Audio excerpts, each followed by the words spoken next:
kamu sudah mendengar kasus gagal ginjal akut yang terjadi pada anak di 20 provinsi di Indonesia? Pemerintah melalui Kementerian Kesehatan juga telah melarang penggunaan obat sirup untuk sementara waktu.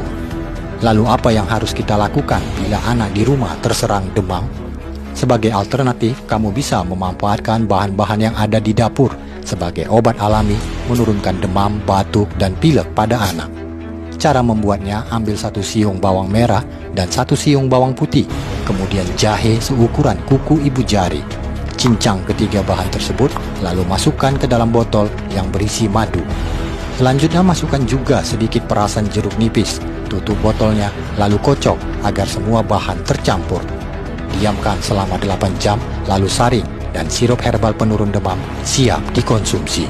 Untuk dosis, berikan 3 kali sehari sebanyak 1 sendok sebelum atau sesudah makan. Obat ini diperuntukkan bagi anak berusia 12 tahun ke bawah. Semoga bermanfaat.